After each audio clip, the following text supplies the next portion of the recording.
नमस्कार दोस्तों, स्वागत है आपका आपके पसंदीदा चैनल नॉलेज विशेष पर। गाइज आज की जो हमारी टेस्ट सीरीज है वो टेस्ट सीरीज नंबर 26 है। इससे पहले हम 25 टेस्ट सीरीज अपलोड कर चुके हैं। न आपने अभी तक उनको नहीं देखा है तो वीडियो की डिस्क्रिप्शन बॉक्स में प्लेलिस्ट का लिंक दिया हुआ है, आप उस पर क्लिक करके सारे के सारे वीडियोज़ जो है एक साथ देख सकते हो।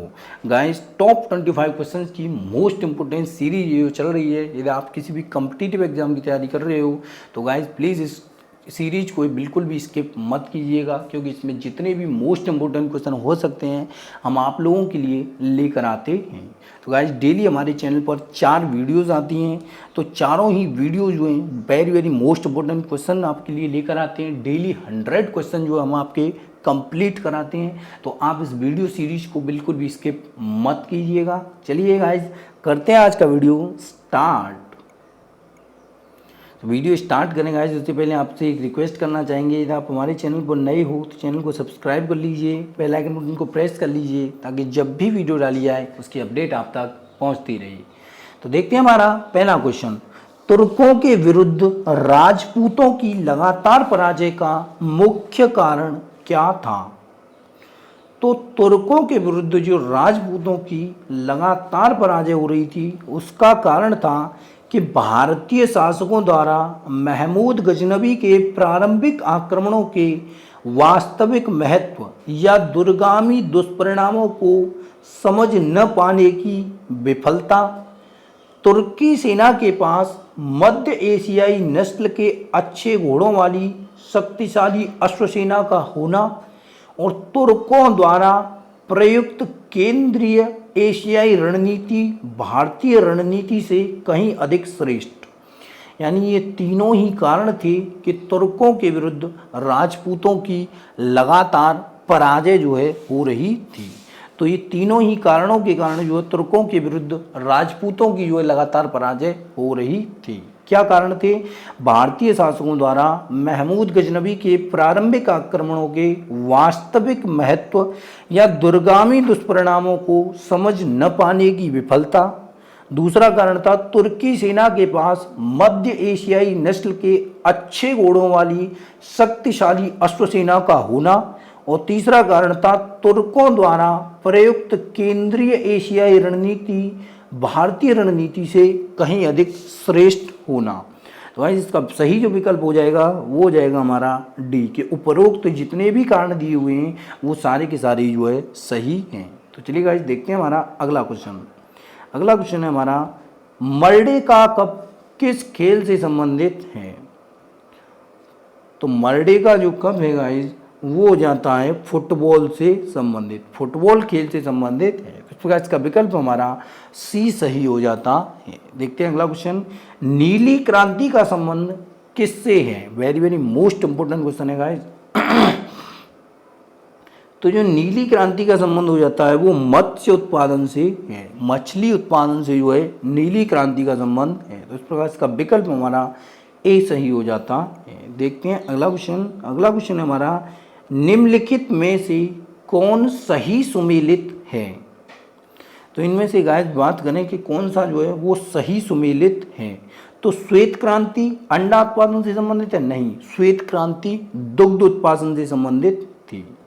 रजत क्रांति फल उत्पादन से संबंधित है? नहीं गाइस, ये भी जो है हमारा मिलान नहीं है। हरित क्रांति खाद्यान्न उत्पादन से संबंधित है, ये गाइस बिल्कुल सत्य बात है। हरित क्रांति जो है वो खाद्यान्न उत्पादन से संबंधित है। तो इस प्रकार इसका विकल्प जो हमारा सी सही हो जाएगा कि हरित क्रांति खाद्यान्न उत्पादन से संबंधित है। तो इस प्रकार हमारा विकल्प सी सही हो जाएगा। देखते हैं अगला क्वेश्चन। अगला क्वेश्चन है हमारा, दक्षिण भारत के समकालीन नयनारों तथा अलवारों के संबंध में कौन सा कथन सत्य नहीं है? तो दक्षिण भारत के जो समकालीन नयनार थे और अलवार थे उनके संबंध में गाइस असत्य कथन आपको बताना है। तो असत्य कथन हो जाएगा कि वे कठोर संयम जीवन में विश्वास रखते थे, ये बात गाइस बिल्कुल असत्य है। वे धर्म को ईश्वर तथा भक्ति के बीच प्रेम पर आधारित एक जीवन बंधन मानते थे, ये बात गाइस बिल्कुल सत्य है। उन्होंने सामान्य जनों द्वारा प्रयुक्त भाषा का प्रयोग किया था, ये बात भी सही है। वे जातिगत असमानताओं के विरोधी थे। ये बात भी गाइस बिल्कुल सही है। लेकिन गाइस इसमें पूछा था कौन सा कथन सत्य नहीं है, तो वे कठोर संयमित जीवन जीने में विश्वास नहीं रखते थे। तो ये गाइस बिल्कुल असत्य है बात, बाकी तीनों जो है इसमें सत्य हैं। तो इस प्रकार इसका विकल्प जो हो जाएगा हमारा ए सही हो जाएगा। देखते हैं अगला क्वेश्चन, वीर भूमि किसका समाधि स्थल है? Very very most important question है गाइस। वीर भूमि जो है वो किसका समाधि स्थल है? तो वीर भूमि हो जाता है गाइस राजीव गांधी जी का समाधि स्थल है। किसका? वीर भूमि राजीव गांधी का समाधि स्थल है। तो इस प्रकार इसका विकल्प हमारा ए सही हो जाएगा। गाइस क्वेश्चन सीरीज में आगे बढ़ने से पहले आपसे एक रिक्वेस्ट करना चाहेंगे गाइस, आप इस वीडियो को जितना ज़्यादा से ज़्यादा हो सके सोशल मीडिया प्लेटफॉर्म पर शेयर कीजिए। आप अपने दोस्तों के साथ किसी भी एजुकेशन ग्रुप में जुड़े हुए हैं आप उसमें शेयर कीजिए। आपका कोई भी दोस्त स्टडी से रिलेटेड तैयारी कर रहा है तो प्लीज़ गाइस आप उसमें के पास भी इस वीडियो को शेयर ज़रूर कीजिए, ताकि हमारा वीडियो गाइस और भी भाइयों तक पहुँच सके। और जितने भी भाई एग्ज़ाम की तैयारी कर रहे हैं वो मोस्ट इंपोर्टेंट 25 क्वेश्चन की सीरीज चल रही है, इसका लाभ उठा सकें। चलिए देखते हैं अगला क्वेश्चन। अगला क्वेश्चन हमारा, तंत्रवाद से कौन प्रभावित हुआ? तो तंत्रवाद से प्रभावित होने की बात करें गाइस तो जैन धर्म जो है तंत्रवाद से प्रभावित नहीं हुआ था। कौन सा? जैन धर्म तंत्रवाद से प्रभावित नहीं हुआ था। बौद्ध धर्म प्रभावित हुआ था, शक्ति भी प्रभावित हुई थी और नाथपंथी भी प्रभावित हुए थे। यानी ये जो तीनों प्रभावित हुए थे, लेकिन जैन धर्म जो था वो तंत्रवाद से प्रभावित नहीं हुआ था। तो इस प्रकार इसके विकल्प जो हो जाएंगे वो माने हो जाएंगे सेकंड, थर्ड और फोर्थ। इस प्रकार इसका विकल्प हमारा जो है डी सही हो जाएगा कि जैन धर्म जो है वो तंत्रवाद से प्रभावित नहीं हुआ था। तो इस प्रकार हमारा जो विकल्प सही हो जाएगा कि तंत्रवाद से प्रभावित कौन हुए थे? तो बौद्ध, शक्ति और नाथपंथी हुए थे। चलिए देखते हैं अगला क्वेश्चन, राष्ट्रीय आय लेखाओं के अनुसार द्वितीयक क्षेत्र के अधीन निम्नलिखित में से कौन से व्यवसाय सम्मिलित हैं? गाइस बात कर रहे हैं इसमें द्वितीयक क्षेत्र के अधीन जो है वो कौन से व्यवसाय सम्मिलित हैं? तो विनिर्माण, मैन्युफैक्चरिंग और कंस्ट्रक्शन, विनिर्माण और निर्माण दोनों ही कार्य जो हैं वो द्वितीयक क्षेत्र के अधीन आते हैं। तो इस प्रकार इसका विकल्प जो हो जाएगा वो हमारा बी सही हो जाएगा। विनिर्माण, मैन्युफैक्चरिंग और निर्माण, कंस्ट्रक्शन, ये दोनों ही जो है किसके अंदर आते हैं? द्वितीयक क्षेत्र के अधीन जो है आते हैं। तो इस प्रकार इसका विकल्प हमारा बी सही हो जाएगा। देखते हैं अगला क्वेश्चन। अगला क्वेश्चन है हमारा, कीमत विभेद का क्या तात्पर्य है? तो कीमत विभेद की बात करें तो कीमत विभेद का तात्पर्य है कि वह परिस्थिति जिसमें एक ही उत्पाद को विभिन्न ग्राहकों को अलग अलग कीमत पर बेचा जाए वो कहलाती है कीमत विभेद। वह परिस्थिति जिसमें एक ही उत्पाद को विभिन्न ग्राहकों को अलग अलग कीमत पर बेचा जाता है। तो इस प्रकार इसका विकल्प हमारा बी सही हो जाता है। चलिए देखते हैं अगला क्वेश्चन। अगला क्वेश्चन है, भारत सरकार को कानूनी विषयों पर परामर्श कौन देता है? तो भारत सरकार को कानूनी विषयों पर परामर्श देते हैं महान्यायवादी। महान्यायवादी जो होते हैं वो इसी के लिए होते हैं कि वो भारत सरकार को कानूनी विषयों पर परामर्श दे सकें। तो इस प्रकार इसका विकल्प हमारा ए सही हो जाता है। अगला क्वेश्चन देखते हैं, विटामिन डी की कमी से कौन सा रोग होता है? Very very most important question, इसको कहे तो गलत नहीं होगा गाइस। तो विटामिन डी की कमी से होने वाला रोग होता है रिकेट्स रोग जो है वो विटामिन डी की कमी से हो जाता है। कौन सा? विटामिन डी की कमी से कौन सा रोग होता है? रिकेट्स रोग जो है वो विटामिन डी की कमी से होता है। इस प्रकार इसका विकल्प हमारा बी सही हो जाएगा। चलिए देखते हैं अगला क्वेश्चन। अगला क्वेश्चन है गाइस हमारा, संविधान के किस अनुच्छेद के अंतर्गत संघ लोक सेवा आयोग के सदस्यों को हटाया जा सकता है? तो संघ लोक सेवा आयोग के सदस्यों को हटाया जा सकता है गाइस, ऐसा दिया गया है संविधान के अनुच्छेद 317 के अंतर्गत।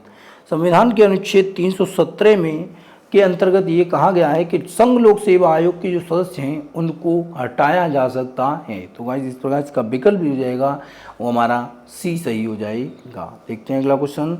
भारत में संघ राज्य क्षेत्रों का प्रशासन किसके द्वारा चलाया जाता है? तो भारत में जितने भी संघ राज्य क्षेत्र जो हैं, केंद्र शासित प्रदेश जो हैं, उनका जो प्रशासन चलाया जाता है वो स्वयं राष्ट्रपति जी के द्वारा चलाया जाता है। भारत में संघ राज्य क्षेत्रों का जो प्रशासन है वो राष्ट्रपति के द्वारा चलाया जाता है। तो इस प्रकार इसका विकल्प हमारा ए सही हो जाता है। अगला क्वेश्चन देखते हैं। कुतुब मीनार का निर्माण किसने शुरू किया था? गाइस इसमें पूछा गया कि शुरू किसने किया था। तो कुतुब मीनार का जो निर्माण कार्य था वो कुतुबुद्दीन ऐबक के ही शासनकाल में शुरू हो गया था। किसके में? कुतुबुद्दीन ऐबक के शासनकाल में जो है शुरू हो गया था। कुतुबुद्दीन ऐबक ने शुरू किया था और ख़त्म किया था इल्तुतमिश ने। किसने? इल्तुतमिश ने जो है ख़त्म किया था और शुरू किया था कुतुबुद्दीन ऐबक ने। कुतुबुद्दीन ऐबक गाइस वही था जिसने गुलाम वंश की स्थापना की थी। ये मोहम्मद गौरी का गुलाम था और इसी ने जो है गुलाम वंश की स्थापना की थी। और कुतुब मीनार का निर्माण कार्य भी शुरू कुतुबुद्दीन ऐबक ने किया था और उसको ख़त्म किया था इल्तुतमिश ने। चलिए देखते हैं अगला क्वेश्चन। अगला क्वेश्चन हमारा, निम्नलिखित में से कौन सा एक कथन असत्य है? असत्य कथन की बात कर रहा है गाइस कि इनमें से कौन सा कथन जो असत्य है। तो देखते हैं।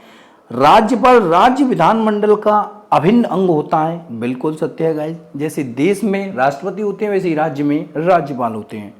महाधिवक्ता की नियुक्ति राज्यपाल करता है। बिल्कुल, महाधिवक्ता की नियुक्ति राज्यपाल करता है। महान्यायवादी की नियुक्ति राष्ट्रपति के द्वारा की जाती है। अनुच्छेद 163 में मंत्रिपरिषद का उल्लेख है। ये बात भी गाइस बिल्कुल सही है कि अनुच्छेद 163 में मंत्रिपरिषद का उल्लेख है। अनुच्छेद 154 में राज्य का राज्यपाल होगा, ऐसी 154 के अंदर बात नहीं है। 154 के अंदर ये नहीं कहा गया है कि राज्य का राज्यपाल होगा। तो इस प्रकार इसका जो हमारा असत्य कथन हो जाएगा वो डी हो जाएगा। अनुच्छेद 154 के अंदर ये नहीं कहा गया है कि राज्य का राज्यपाल होगा। तो इस प्रकार इसका विकल्प हमारा डी सही हो जाएगा। देखते हैं अगला क्वेश्चन। यहाँ कुछ सूचियाँ दी हुई हैं, इनको आपको सुमेलित करना है। ये कुछ गाइज वंश दिए हुए हैं और ये इनसे संबंधित व्यक्ति दिए हुए हैं कि कलचुरी वंश से कौन सा संबंधित था, कारकोट वंश से कौन सा संबंधित था, ओप्पल वंश से कौन संबंधित था और लोहार वंश से जो है वो कौन संबंधित था। तो गाइज आप इस वीडियो को 1 मिनट पॉज कीजिए और आप देखिए, खुद से पता लगाने की कोशिश कीजिए। चलिए फिर हम बताते हैं। कलचुरी वंश से संबंधित था कौन? कोक्कल जो था वो कलचुरी वंश से संबंधित था। कौन? कोक्कल कलचुरी वंश से संबंधित था। करकोट वंश से संबंधित था दुर्लभ वर्धन और उप्पल वंश से संबंधित था अवंतिवर्मन और लोहार वंश से संबंधित था संग्राम राज। तो गाइस इसमें जो संबंधित हो जाते हैं वो कलचुरी वंश से संबंधित हो जाता है कोक्कल, करकोट वंश से संबंधित होता है दुर्लभवर्धन, उप्पल वंश से संबंधित होता है अवंतिवर्मन और लोहार वंश से संबंधित होता है संग्राम राज। तो ये गाइस इसके विकल्प की यदि हम बात करें तो विकल्प हो जाएगा 4, 1, 2, 3। तो इसका विकल्प हो जाएगा गाइस हमारा ए, बिल्कुल सही हो जाएगा। चलिए देखते हैं अगला क्वेश्चन। अगला क्वेश्चन है हमारा, पूर्व मध्यकाल में राजनीतिक एवं आर्थिक शक्ति किसके हाथ में केंद्रित थी? पूर्व मध्यकाल की बात कर रहा है गाइस ये। तो पूर्व मध्यकाल में जो राजनीतिक एवं आर्थिक शक्ति थी वो भू बिचौलियों के हाथ में केंद्रित थी। किसके में? भूमि के जो बिचौलियां होती थी उनके में केंद्रित थी। तो इस प्रकार इसका विकल्प हमारा ए सही हो जाएगा। गाइस वीडियो में आगे बढ़े उससे पहले आपसे एक रिक्वेस्ट करना चाहेंगे, प्लीज़ गाइस आपको यदि वीडियो पसंद आ रहा हो तो आप जितना ज़्यादा से ज़्यादा हो सके गाइस इस वीडियो को शेयर ज़रूर कीजिए। आप किसी भी सोशल मीडिया प्लेटफॉर्म से जुड़े हुए हो, फेसबुक से, व्हाट्सअप से, टेलीग्राम से, आप किसी से भी जुड़े हो, प्लीज़ गाइस आप उसमें इस वीडियो को शेयर ज़रूर कीजिए। आपका कोई भी दोस्त यदि स्टडी से रिलेटेड तैयारी कर रहा है और उसको हमारे चैनल के बारे में नहीं पता है तो प्लीज़ गाइस उसके पास भी ये वीडियो शेयर कीजिए ताकि जितना ज़्यादा से ज़्यादा हो सके हमारे भाइयों के पास ये वीडियो पहुँच सके और वे भी टॉप 25 क्वेश्चन की ये जो सीरीज हमारी चल रही है इसमें डेली हम 4 वीडियो अपलोड करते हैं उसका वो भी लाभ उठा सकें। चलिए देखते हैं अगला क्वेश्चन। नेपा नगर किस उद्योग के लिए प्रसिद्ध है? तो जो नेपा नगर है गाइस वो किसके लिए प्रसिद्ध है? अखबारी कागज के लिए जो है प्रसिद्ध है। नेपा नगर अखबारी कागज के लिए जो है प्रसिद्ध है। तो इस प्रकार इसका विकल्प हमारा सी सही हो जाता है। देखते हैं अगला क्वेश्चन। निकट दृष्टि मायोपिया दोष वाले व्यक्ति को किस लेंस का चश्मा दिया जाता है? तो जिस व्यक्ति को निकट दृष्टि दोष होता है उसको गाइस अवतल लेंस का चश्मा दिया जाता है। किसका? अवतल लेंस का जो है चश्मा उसको दिया जाता है। तो इस प्रकार इसका विकल्प हमारा ए सही हो जाता है। अगला क्वेश्चन देखते हैं। दूरदृष्टि दोष वाले व्यक्ति को किस लेंस का चश्मा दिया जाता है? गाइस निकट दृष्टि वाले को तो अवतल लेंस का दिया जाता है और दूर दृष्टि वाला जो दोष होता है उसको उत्तल लेंस का चश्मा दिया जाता है। और जिसको दोनों रोग एक साथ हो जाते हैं उसके साथ ये दोनों लेंस जो है वो लगाए जाते हैं। तो निकट दृष्टि वाले को किसका? अवतल लेंस का, और दूर दृष्टि वाले को उत्तल लेंस का चश्मा जो है दिया जाता है। देखते हैं अगला क्वेश्चन। आकाश का रंग किसके कारण नीला प्रतीत होता है? Very very most important question. आकाश का रंग जो हमें नीला प्रतीत होता है वो प्रकाश के प्रकीर्णन के कारण हमें प्रतीत होता है। आकाश का नीला रंग हमें प्रकाश के प्रकीर्णन के कारण प्रतीत होता है। तो इस प्रकार इसका विकल्प हमारा सी सही हो जाएगा। देखते हैं अगला क्वेश्चन। हर्ट्ज किसकी इकाई है? आप भी जानते होंगे गाइस कि जो हर्ट्ज है उससे आवृत्ति को मापा जाता है। इस प्रकार इसका विकल्प हमारा ए सही हो जाता है। देखते हैं अगला क्वेश्चन। अगला क्वेश्चन है भाखड़ा नांगल परियोजना किस नदी पर स्थित है? तो भाखड़ा नांगल परियोजना गाइस वो सतलज नदी पर स्थित है। किस नदी पर है? सतलज नदी पर है ये परियोजना। तो इस प्रकार इसका विकल्प हमारा बी सही हो जाता है। देखते हैं अगला क्वेश्चन। कार्बेट राष्ट्रीय उद्यान किस राज्य में स्थित है? तो कार्बेट नेशनल पार्क जो है गाइज वो असम में, उत्तराखंड में पड़ता है। सॉरी गाइज, उत्तराखंड में जो है पड़ता है। कार्बेट नेशनल पार्क, कार्बेट राष्ट्रीय उद्यान उत्तराखंड में पड़ता है। तो इस प्रकार इसका विकल्प जो होता है वो हमारा बी सही हो जाता है। देखते हैं अगला क्वेश्चन। कान्हा किसली राष्ट्रीय उद्यान किस राज्य में अवस्थित है? कान्हा किसली राष्ट्रीय उद्यान गाइज मध्य प्रदेश में पड़ता है। किसमें? मध्य प्रदेश में पड़ता है। तो इस प्रकार इसका विकल्प हमारा ए सही हो जाता है। गाइज यदि आपको वीडियो पसंद आ रहा है तो प्लीज़ गाइज आप इस वीडियो को जितना ज़्यादा से ज़्यादा हो सके शेयर जरूर कीजिए। चैनल पर नए हो चैनल को सब्सक्राइब कर लीजिए, बेल आइकन को प्रेस कर लीजिए ताकि जब भी वीडियो डाली जाए उसकी अपडेट आप तक पहुँचती रहे। गाइज टॉप 25 क्वेश्चन की डेली 4 वीडियो हम अपने चैनल पर अपलोड करते हैं तो आप उनको बिल्कुल भी स्किप मत कीजिए। धन्यवाद गाइज।